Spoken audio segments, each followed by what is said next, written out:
I never thought a simple Christmas photo album could break a family wide open. But on that quiet Christmas Eve in 2025, as the snow fell soft and slow over our big family home in Willow Creek, Mississippi, I opened one of those old albums, and everything changed. My hands shook as I turned the pages. There, in a faded picture from Christmas 1965, was a face I didn't recognize. A little boy standing next to my father, smiling like he belonged there. But he didn't. Not in any story I'd ever been told. And tucked behind that photo was a yellowed envelope I'd never seen before. My name was written on it in my late sister's handwriting. When I opened it, my heart stopped. The first line read, "Evelyn, there's something about Daddy you need to know." I thought that night would be like every other Christmas, full of laughter, sweet potato pie, and my grandchildren running around the tree. Instead, it became the night our family's buried secrets started coming to light. If you've ever felt that quiet ache when you realize the people you love most might have hidden something big from you, stay with me, because this is my true story, and it's only just beginning. My name is Evelyn Harper. Most folks around Willow Creek just call me Miss Evelyn or Grandma Evelyn. I'm 82 years old now, and I've lived in this beautiful 3-story house my whole life. My late husband, Thomas, and I raised our only son, Marcus, here. We turned hard work and smart land deals into the kind of wealth most black families in Mississippi could only dream of back in our day. But money never felt as important as family. At least, that's what I always believed. That Christmas Eve, the house smelled like heaven. Cinnamon, nutmeg, pine from the fresh tree Marcus cut down himself, and the ham baking slow in the oven. My daughter-in-law, Lena, was in the kitchen finishing her famous mac and cheese. Marcus was stringing the last of the lights outside with our 2 grandchildren, Jamal, who's 10, and little Aisha, who just turned 7. I sat in my favorite armchair by the fireplace, wrapped in the soft red blanket Thomas bought me the year before he passed. The fire crackled gently. I watched my family move around the room, and my heart felt full. These were the moments I lived for. Jamal ran up to me, cheeks red from the cold. "Grandma, can we look at the old Christmas pictures tonight? Please?"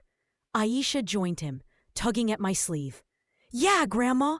The ones with you and Grandpa when you were young." I smiled and patted the couch beside me. "Of course, babies. After dinner, we'll pull them out." I didn't know then that saying yes would change everything. Dinner was perfect. We held hands around the big oak table Thomas built with his own hands. Marcus said grace, thanking God for health, home, and each other. We passed plates piled high with collard greens, cornbread, candied yams, and that golden ham. Laughter filled the room. Stories about past Christmases flowed like warm honey. After the dishes were done, the kids dragged me to the attic stairs. "Come on, Grandma!" I laughed softly. All right. Let me get my strength." The attic was cool and smelled of cedar and old paper. Boxes lined the walls, holiday decorations, Thomas's tools, baby clothes I couldn't bear to give away. In the far corner sat a stack of leather-bound photo albums, each one labeled in my careful handwriting. Christmas 1950, Christmas 1960, Christmas 1975. All the way up to last year. I picked the 5 thickest ones and carried them downstairs. The family gathered on the living room floor around the coffee table. The tree lights twinkled. Soft gospel music played low in the background. We started with the oldest album. Pictures of my parents in front of our first real house, the one Daddy bought after years of sharecropping and saving every penny. Then photos of me as a little girl in my Sunday best, standing proud beside Daddy in his one good suit.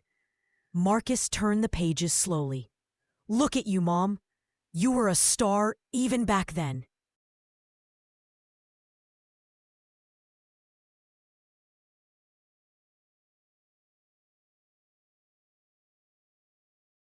I smiled, remembering. Your granddaddy worked 2 jobs so I could have that red coat. Said his baby girl deserved to feel special at Christmas. Lena leaned in, pointing at a picture of Thomas and me on our wedding day. You two looked so happy. We were, I said softly. Still are in my heart. We laughed over pictures of Marcus as a chubby baby in a Santa hat, too big for his head. Aisha giggled at one of Jamal, dressed as a shepherd in the church play. Time slipped by easy and sweet. Then we reached the 1965 album. I turned the page, and there it was. A photo I didn't remember taking. Daddy standing under the same oak tree that's still in our backyard. His arm around a young boy, maybe 8 or 9 years old. The boy had Daddy's eyes, Daddy's smile, but I'd never seen this child before in my life. The room went quiet. Who's that, Grandma? Jamal asked, pointing. I stared at the picture. My throat felt tight. I'm not sure, baby. Marcus frowned. Maybe a cousin? One of Daddy's friends' kids? But something in my chest told me it wasn't that simple. I turned the page slowly. On the back of the photo, in faded ink, someone had written, Christmas with Junior, 1965. Junior. Daddy never called anyone Junior, except... No, that couldn't be. My hands moved without me thinking. I slipped my fingers behind the photo. And that's when I felt it. A thick envelope taped to the back of the page. The rune seemed to hold its breath. I peeled it free. The envelope was old, the paper soft with age. My name was written on the front in my sister Clara's handwriting. Clara, who passed 20 years ago. I looked up. Everyone was watching me. Grandma? Aisha whispered. You okay? I nodded, but my heart was beating fast. I'm all right, sweetheart. Just an old letter. I opened it carefully. Inside was a single sheet of paper, folded neat. The words blurred for a moment as tears came to my eyes. Dear Evelyn, it began. If you're reading this, I'm gone, and you've found the albums. There's something about Daddy you need to know.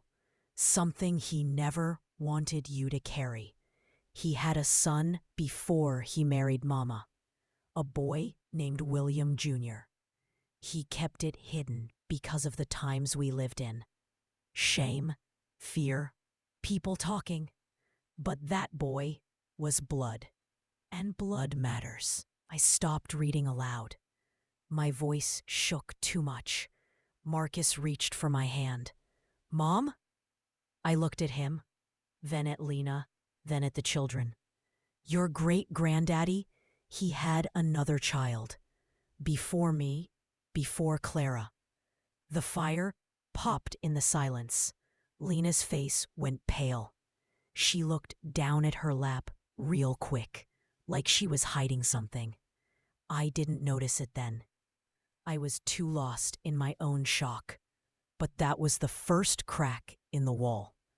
We closed the album that night and put the kids to bed. I told everyone we'd talk more in the morning, but I couldn't sleep. I sat up in my room with that letter in my hands, reading it over and over. Clara wrote that Daddy helped Junior when he could. Money sent quiet, visits few and far between. But Junior grew up separate, had his own family, And somewhere out there, we had blood we'd never met. I thought about all the Christmases we'd spent in this house, thinking we knew our whole story. We didn't. The next morning, Christmas Day, I woke early and made coffee. I stared out the kitchen window at the snow covering the backyard. That old oak tree stood tall and bare, keeping its own secrets. Marcus came down first. He hugged me from behind. "Morning, Mom. You sleep okay?" "Not much," I admitted. He poured coffee and sat across from me. "That letter? It's a what?" I nodded. "It is." Lena joined us a few minutes later. She looked like she hadn't slept either. Her eyes were puffy. "Evelyn," she said softly, "can I see the letter again?" I handed it to her. She read it slow. When she finished, she folded it neat and gave it back. Then she said something that made my blood run cold.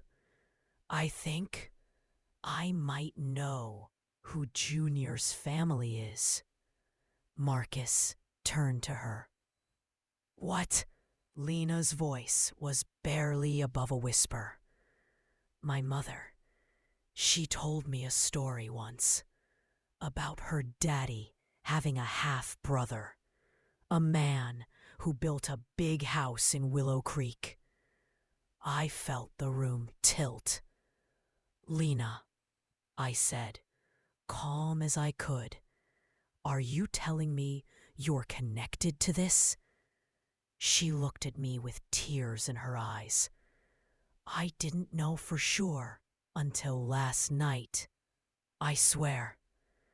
Marcus stared at his wife. "Why didn't you ever say anything?" "I was scared," she whispered.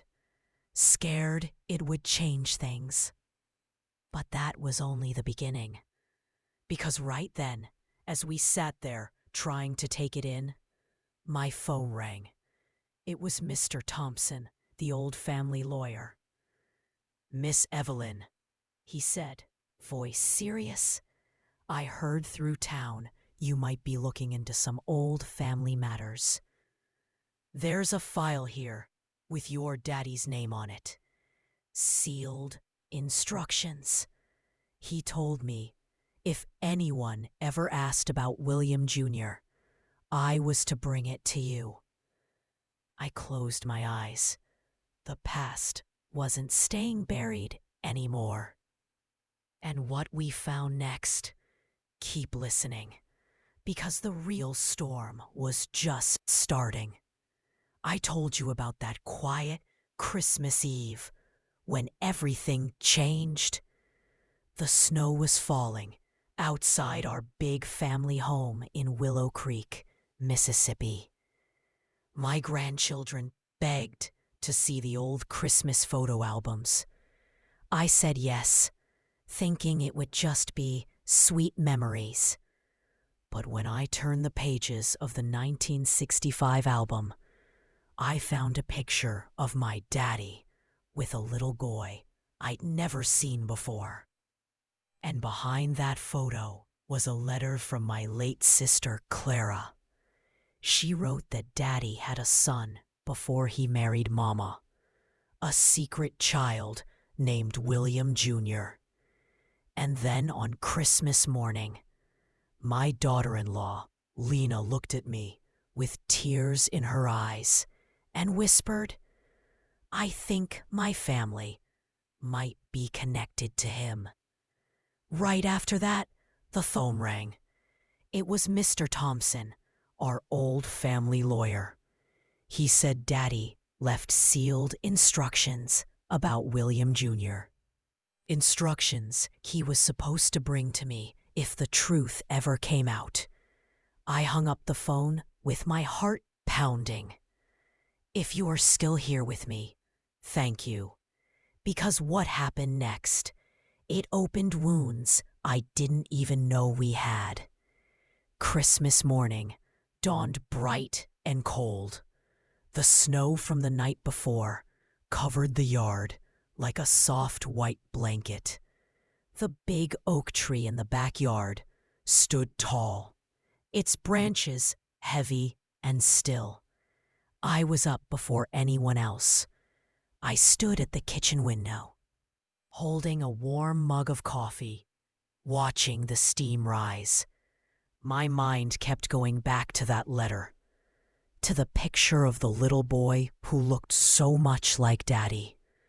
I felt a deep sadness settle in my chest, not loud or angry, just quiet and heavy, like carrying a basket full of stones you didn't know were there until someone handed it to you. Marcus came downstairs first. He was still in his pajamas, hair a little messy, the way it's been since he was a boy. He walked straight to me and wrapped his arms around me from behind. "Morning, Mom," he said soft. "Merry Christmas." "Merry Christmas, baby," I answered. My voice sounded smaller than usual. He poured himself coffee and sat at the big kitchen table.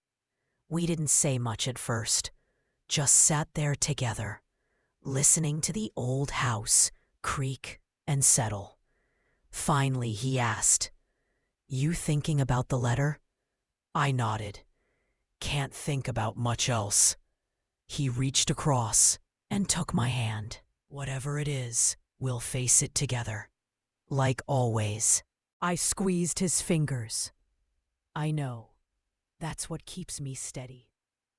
Lena came down a few minutes later. She had on her soft gray robe, the one I gave her last Christmas. Her eyes were red, like she'd been crying upstairs. She poured coffee, but didn't sit right away. She stood by the counter, looking at us both. "Evelyn, Marcus, I need to say something before the kids wake up." Marcus turned in his chair. "We're listening." Lena took a slow breath. "When I was growing up in Jackson, my mama used to tell me stories about her daddy. How he came from a small town. How he had a half-brother who stayed behind and got rich off family land. She never said the town's name, never said the brother's name. But after reading Clara's letter last night, it fits. Too close to be chance." I felt that heaviness in my chest grow a little more. "So you think your granddaddy was William Jr.?" Lena nodded slow. "I think so. And if that's true, then I married into the very family my mama always talked about, with hurt in her voice." Marcus looked at her like he was seeing her for the first time. "Lena, why didn't you ever tell me any of this?" Her eyes filled up. "Because I didn't know for sure. And even if I suspected, what was I supposed to say? Hey, baby, my family might have bad blood with yours from 60 years ago?" I was scared it would change how you looked at me, how Miss Evelyn looked at me. She turned to me. "I love this family. I love you. I never wanted old ghosts to hurt what we have now." I stood up slow and walked over to her. I put my arms around her and held her close. She cried quiet against my shoulder. "Baby," I whispered, "you are my daughter. Nothing from the past changes that. We'll walk through this together." Marcus joined us. The three of us stood there in the kitchen, holding each other while the coffee cooled on the table. That's when the doorbell rang. I wiped my eyes quick and went to the door.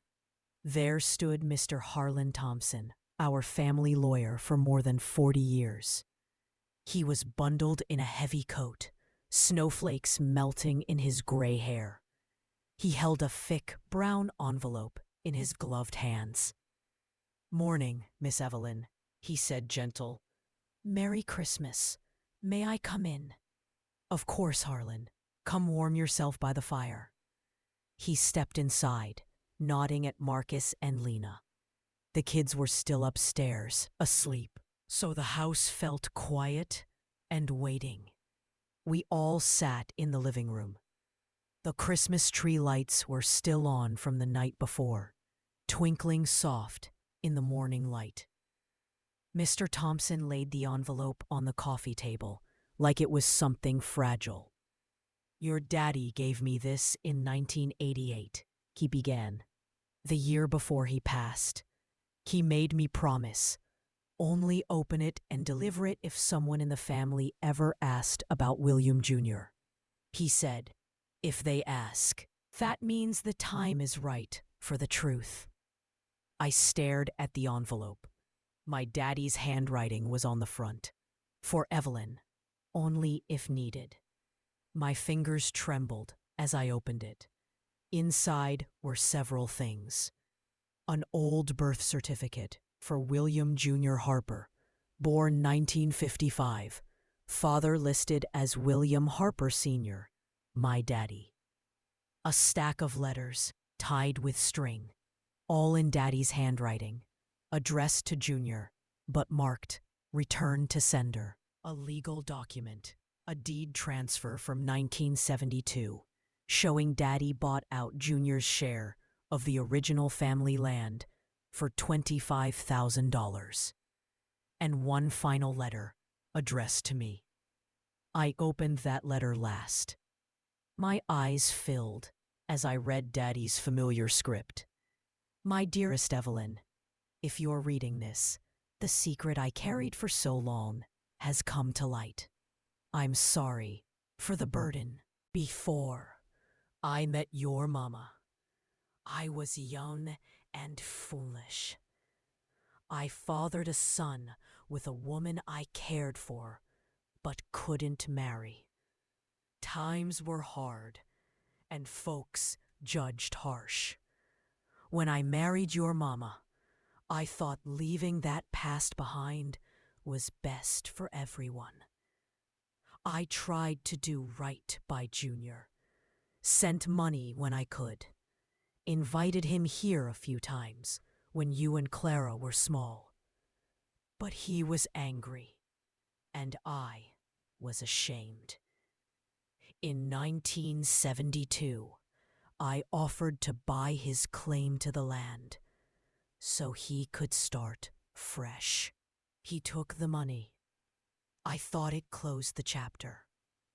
But blood doesn't close easy. If his family ever comes looking, tell them I'm sorry. Tell them the door was always open, even if I was too proud to say it out loud. And tell yourself, forgive your old man. I did the best I knew how. Love always, Daddy." I read it aloud, voice breaking in places. When I finished, the room was silent, except for the soft tick of the grandfather clock. Marcus sat forward, elbows on his knees. "So Granddaddy tried to make it right." Mr. Thompson nodded. "He did. The buyout was fair for the time. Junior cashed the check, started a small construction business in Jackson, did well for himself, from what I heard." Lena's face was pale. "That matches what my mama told me. Her daddy started a business in the early 70s. Said the money came from family land he was owed." I looked at her gentle. "So your granddaddy was Junior." She nodded, tears rolling slow. "Yes, ma'am." "And Mama always believed he'd been cheated out of more." Mr. Thompson cleared his throat. "There's one more thing." He pulled a smaller envelope from his coat pocket. "This came to my office 2 weeks ago. Certified mail. From a lawyer in Jackson, representing the estate of Rita Mae Johnson, Lena's mother, I believe. Lena's eyes went wide. Mama passed last year. Why is her estate sending papers now? Mr. Thompson handed it to her. It's a claim. They're saying the 1972 buyout was made under duress. That Junior didn't understand what he was signing away. They want half the current value of the original land. Marcus stood up fast. Half? That's millions! I felt the room spin a little. Our home, the land Thomas and I built everything on, the trust funds for the grandchildren. All of it tied to that original parcel Daddy bought in the 1950s. Lena covered her face with her hands. I didn't know. I swear I didn't know Mama was doing this. I reached over and took her hand. I believe you, baby. But inside, a quiet fear started growing. We thanked Mr. Thompson and promised to call him after the holidays. He left with a sad smile and a be kind to each other. The kids woke up soon after, full of Christmas joy. We put on happy faces, opened presents, ate cinnamon rolls, took pictures under the tree. But the grown-ups carried the weight all day.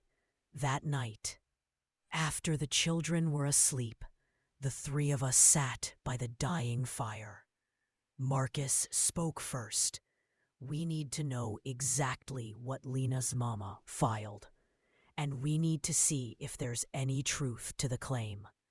Lena nodded. I'll call my brother tomorrow. He's handling Mama's estate. I stared into the flames.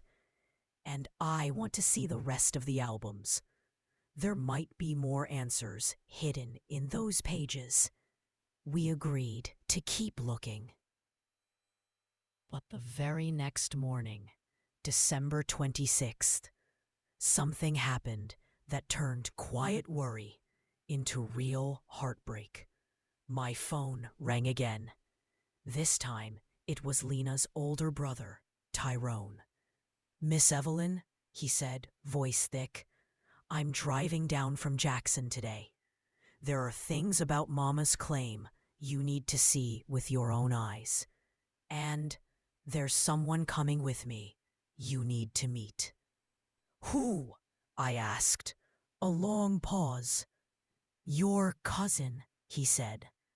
Mama's first cousin, the one who helped her file the papers. He says he has proof the buyout was never fair. I hung up and looked at Marcus and Lena. Family was coming, but not for a happy after-Christmas visit. They were coming to take what we'd built, or so it felt. Keep listening. When Tyrone and that cousin walked through my door the next day, the secrets got deeper.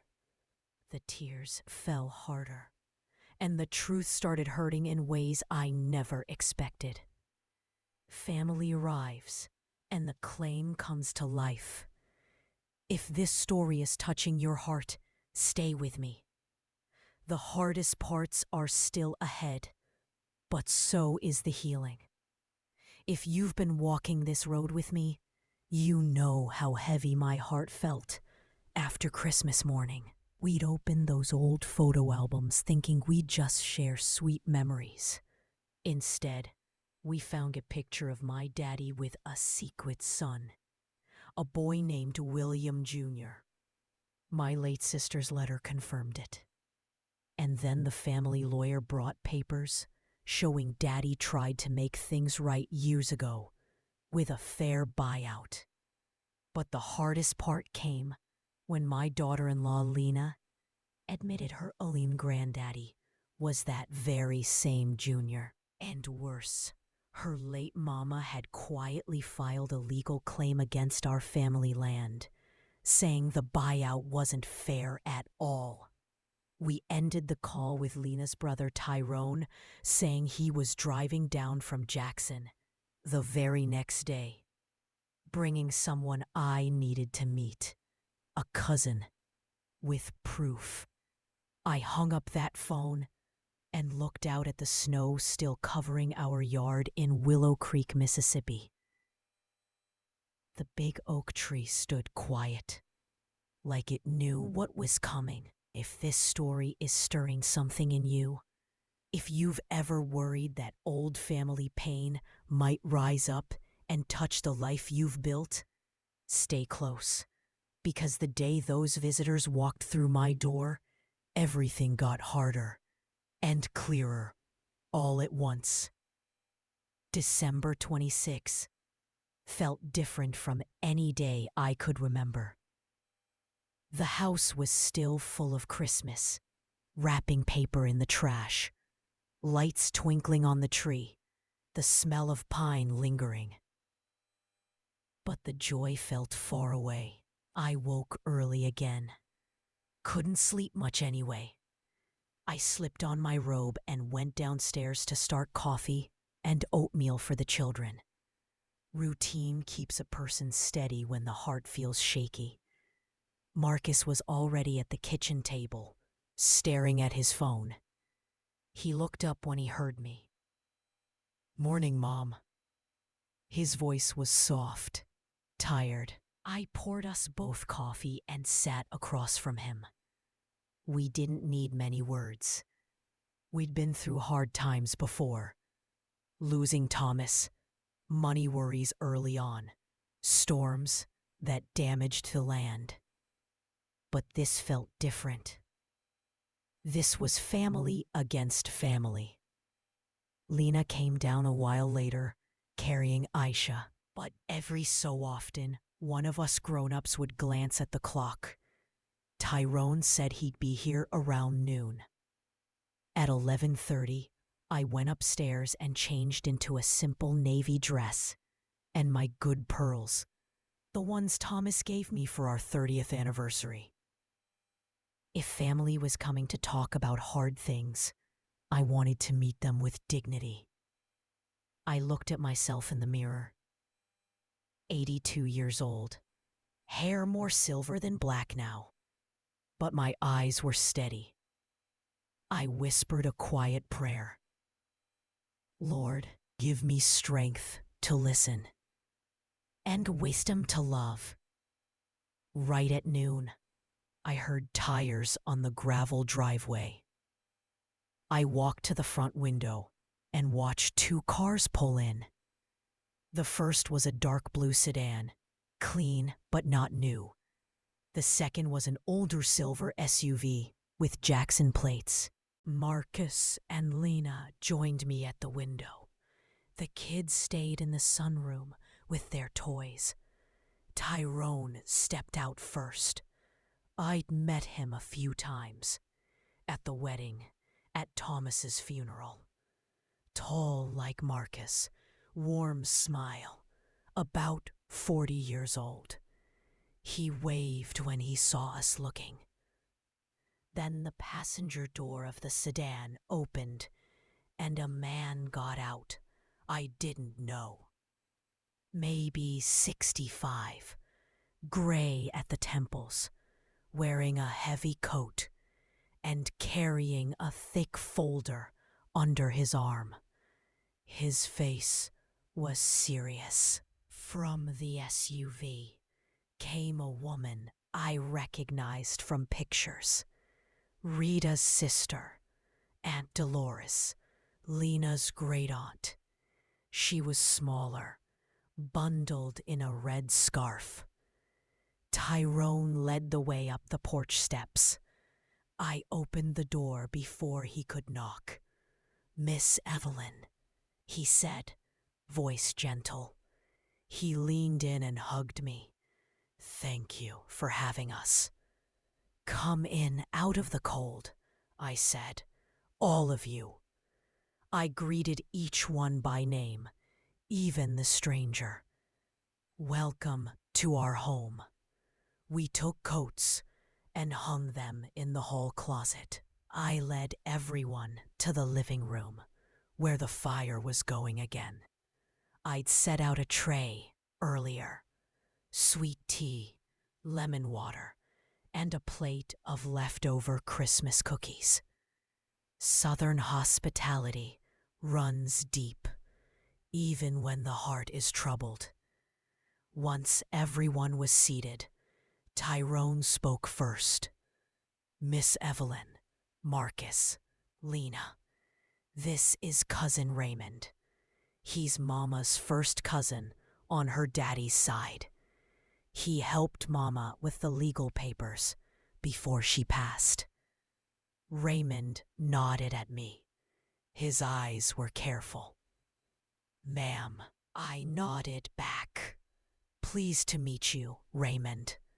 Lena hugged her Aunt Dolores, tears already starting. "I didn't know you were coming too." Dolores patted her cheek. "Somebody had to make sure this stays family, not just lawyers." Marcus sat forward. "So let's talk plain. What exactly is the claim?" Raymond opened his folder slow, like he knew every paper in there carried weight. He laid 3 things on the coffee table. 1. A copy of the 1972 buyout agreement my daddy signed with Junior. 2. A handwritten letter from Junior, dated 1985, 13 years after the buyout, saying he felt pressured and didn't understand he was giving up future rights to the land's growth. 3. A new legal filing from Rita's estate, asking a judge to set aside the 1972 agreement and award half the current value of the original 160 acres, estimated today at over $4 million. I looked at the papers, but didn't touch them yet. My chest felt tight, but I kept my voice calm. "Raymond," I said, "help me understand. Your granddaddy, Junior, cashed the check in 1972, started his business, never came back to my daddy asking for more. Far as we know, why now?" Raymond's voice was low, respectful. "Because the story passed down was that he was cheated, that the land was supposed to be split equal from the beginning. But your daddy kept it all after Junior left town. Mama, Rita, believed it her whole life. When she got sick last year, she wanted to make it right for us grandchildren." Tyrone added soft, "Miss Evelyn, nobody here wants to take your house, but folks feel hurt has been carried a long time." I looked at Lena. Tears rolled quiet down her cheeks. Lena knew nothing about the filing, Marcus said firm. She found out same time we did. Dolores reached over and held Lena's hand. "We believe her." The room went quiet for a long moment. Only the fire crackled. Finally, I spoke. "This land, it's more than money. My daddy bought it with every extra dollar he earned sharecropping. My husband Thomas and I worked it, improved it, built this house board by board. Marcus grew up here. The grandchildren are the 5th generation to walk this yard. But I hear you.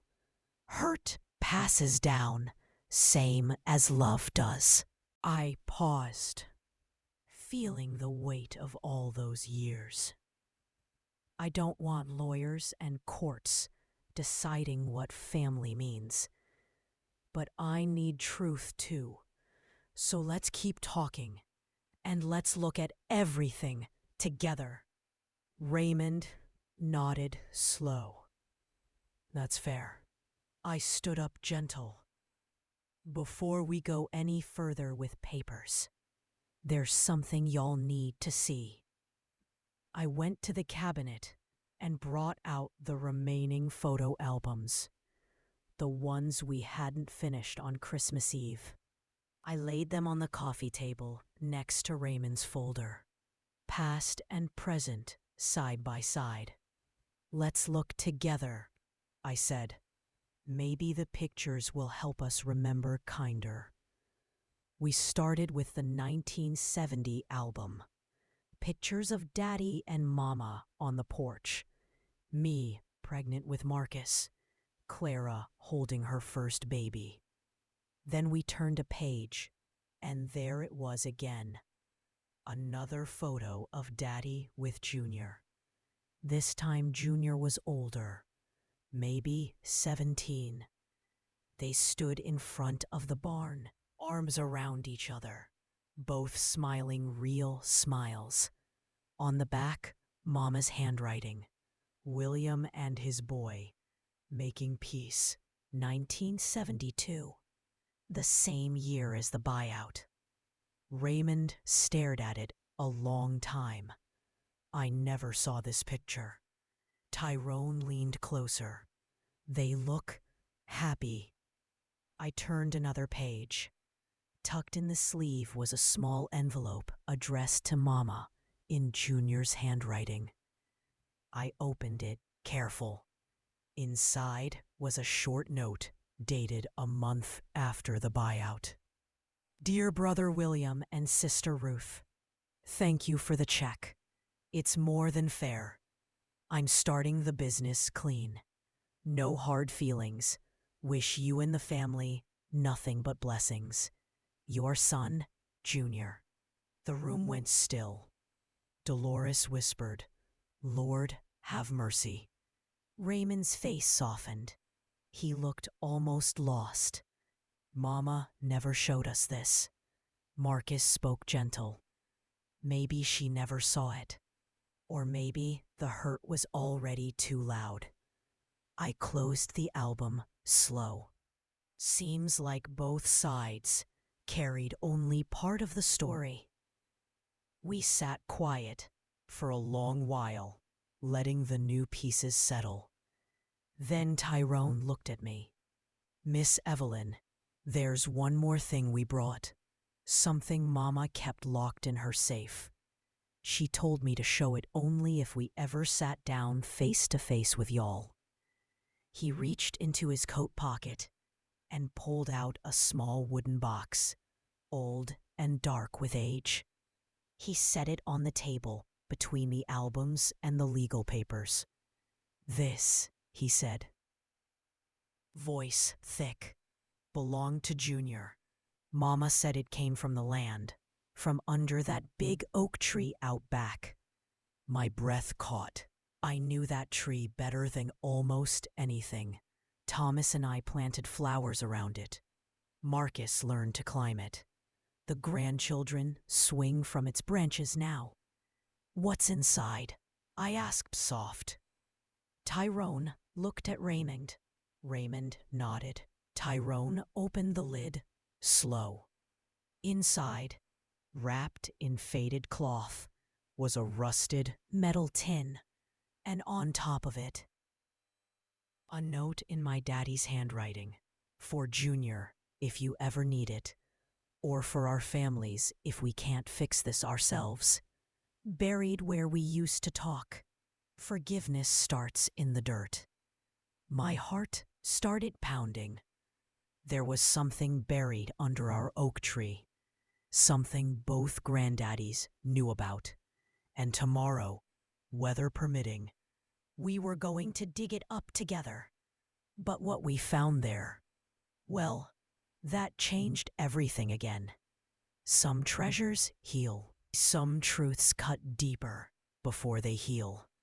Stay with me, because the hardest tears and the sweetest grace were still waiting under that tree. If this story is reaching you, thank you for listening. We're getting closer to the light. If your heart has been walking beside mine through this story, you know how deep the hurt had grown by the day after Christmas. Old photo albums opened secrets you never expected. My daddy had a son, William Jr., before he married my mama. That son was Lena's granddaddy, and Lena's late mama had filed a legal claim, saying our family owed her side millions from the land my daddy bought out fair and square back in 1972. Then Tyrone, Lena's brother, and cousin Raymond came to the house with papers and a small wooden box that once belonged to Junior. Inside, it was a rusted tin and a note in my daddy's handwriting. For Junior, if you ever need it, or for our families if we can't fix this ourselves. Buried where we used to talk. Forgiveness starts in the dirt. That big oak tree in our backyard, the one Thomas and I loved, the one the children climb, was holding something both granddaddies buried long ago. We decided, all of us together, that the next morning we would dig. If you've ever stood at the edge of a truth that could either break everything or heal it, stay with me, because what we found under that tree didn't just change the claim, it changed our hearts. That evening after Tyrone and the others left, the house felt different, quieter, but not empty, more like it was holding its breath. The children sensed something. Jamal kept asking why everyone looked sad. Aisha clung to my leg a little longer than usual. We tucked them in early, read extra stories, kissed their foreheads twice. Marcus, Lena, and I sat up late by the fireplace. The Christmas tree lights were off now, just the glow of the flames. Marcus stared into the fire. Mom, if there really is something buried out there, what do you think it is? I shook my head slow. I don't know, baby. Money, maybe. Papers, or just a message. Lena's voice was small. I keep thinking about Mama. How she carried that hurt all her life. If she'd known about the note Junior wrote, the one thanking your daddy, she might never have filed the claim. I reached over and took her hand. We can't carry what-ifs for the ones gone. We can only carry forward kinder. Marcus nodded. Tomorrow, no matter what we find, we talk as family first. Lawyers second. We agreed. Then we prayed together. Quiet words asking for truth, for peace, for hearts soft enough to forgive. I went to bed, but didn't sleep much. I kept seeing that oak tree in my mind. How Daddy used to sit under it with a glass of sweet tea, telling stories. How Thomas carved our initials there the year we got engaged. How Marcus took his first steps toward it. That tree had watched 5 generations. Now it was time for it to speak. December 27 broke cold and clear. The snow from Christmas had melted some, leaving the ground soft but not muddy. Perfect for digging. We all met in the backyard at 10 o'clock. Tyrone and Raymond arrived first, then Aunt Dolores. The children stayed inside with hot chocolate and cartoons. Too young for this part. Marcus brought 2 shovels and a garden trowel. Tyrone had a metal detector he borrowed from a friend. I stood under the tree in my warm coat and boots, looking up at the bare branches against the blue sky. "This is the spot," I said, pointing to the north side where the roots spread wide. "Daddy always sat right here." Tyrone held the note again. "It says where we used to talk. This has to be it." We started slow. Marcus and Tyrone took turns with the shovels. Raymond and I watched. Lena and Dolores stood close, arms linked. Inches were easy, loose soil from years of leaves. Then it got harder. 10 minutes. 20. My back started to ache just watching. At about 30 minutes, Tyrone's shovel hit something with a dull thunk. Everyone froze.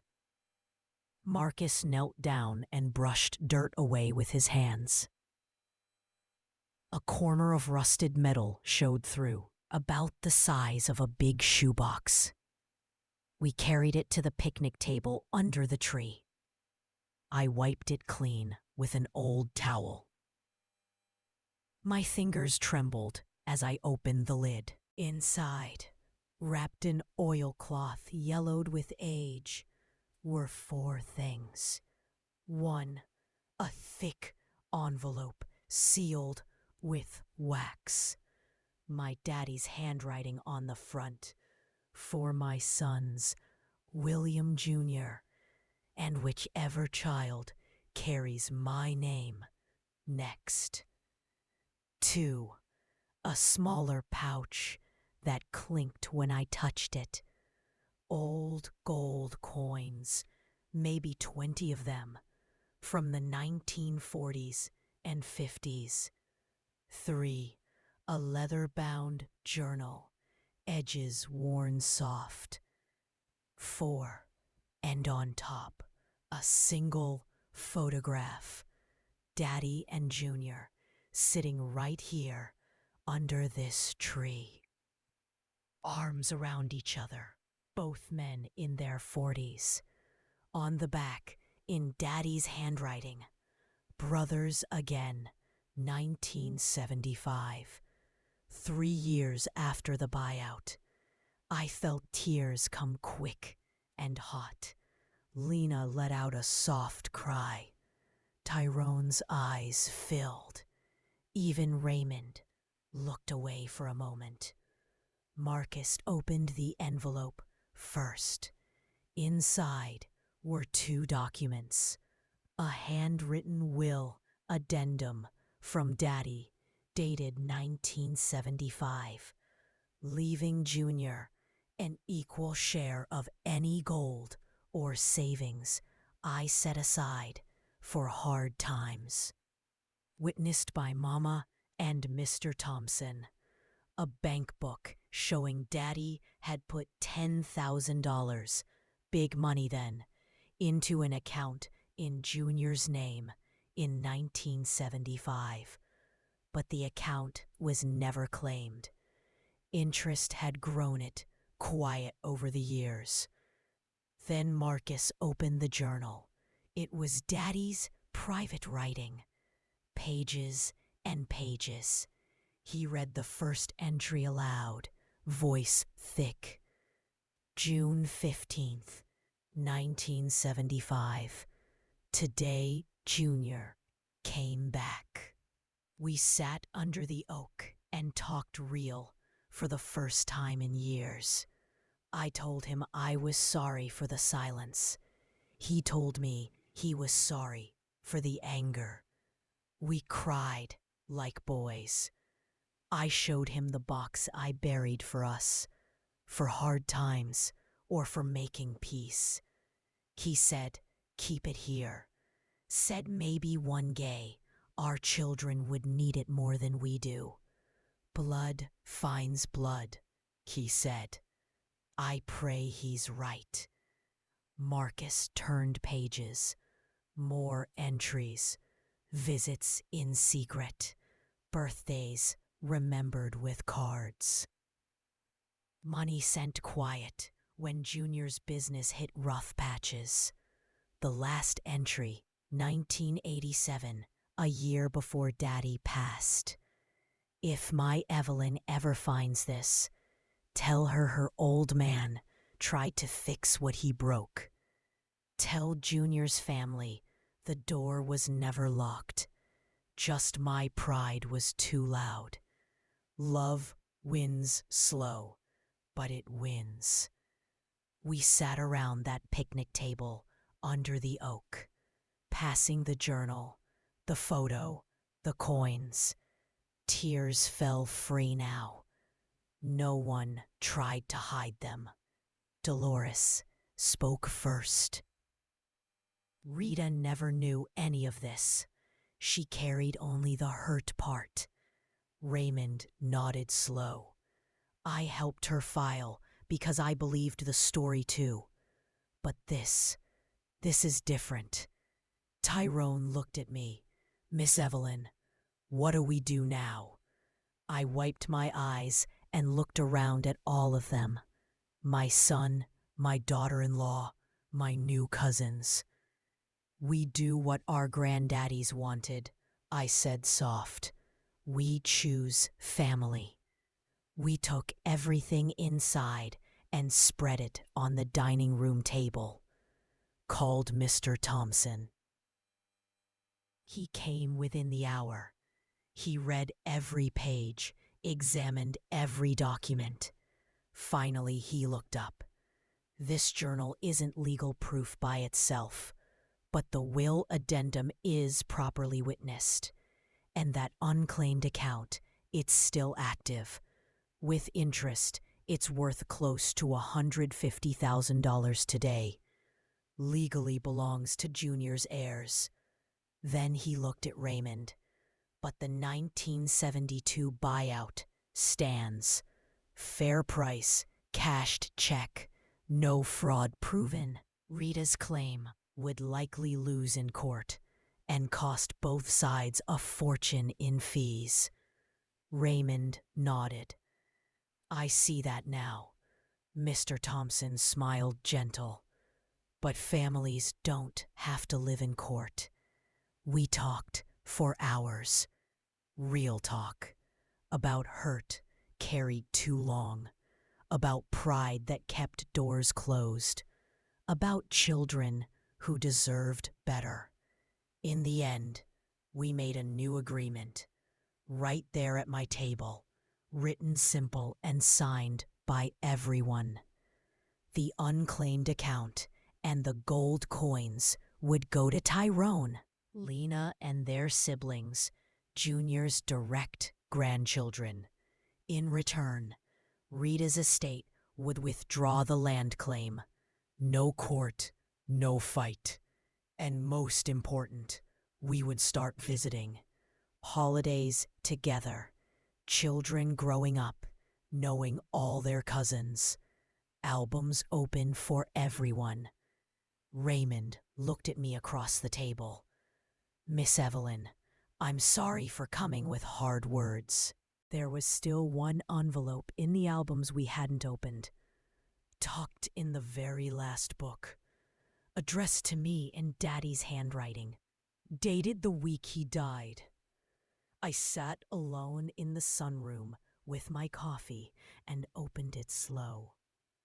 Inside was a single sheet, and one small thing that made my breath catch. The letter read, My Evelyn, if you've made it this far, you've done what I couldn't, brought both sides home. I'm proud. There's one last secret. Not pain this time, just love. Look close at the locket in the envelope. Your mama wore it every day. Inside are 2 pictures, one of me, one of Junior.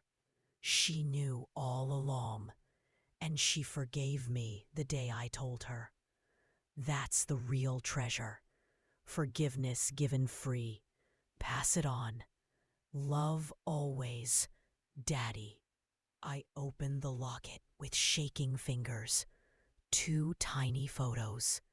Daddy young and strong, Junior beside him, same smile.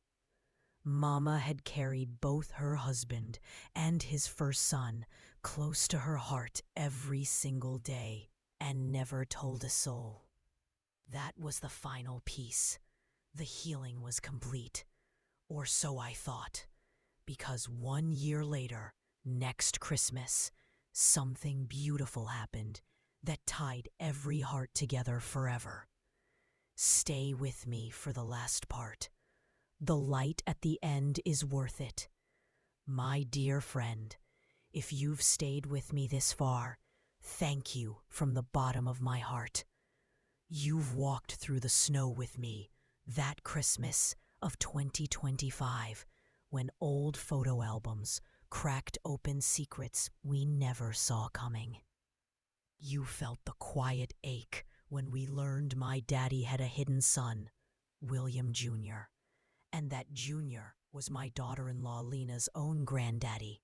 You sat with us under the big oak tree as we dug up a rusted box full of gold coins, forgotten money, journal pages, and proof that both granddaddies had tried, quietly, imperfectly, to make peace long before we ever knew we needed it. You watched tears fall when we chose family over lawyers, shared what was buried, and promised to love out loud from that day forward. And you held your breath with me when I opened Daddy's very last letter, the one that showed me Mama had known everything and forgiven everything, carrying both men close to her heart in a little locket every single day. That could have been the end of the story. Healing found, hearts mended. But life doesn't stop at healing.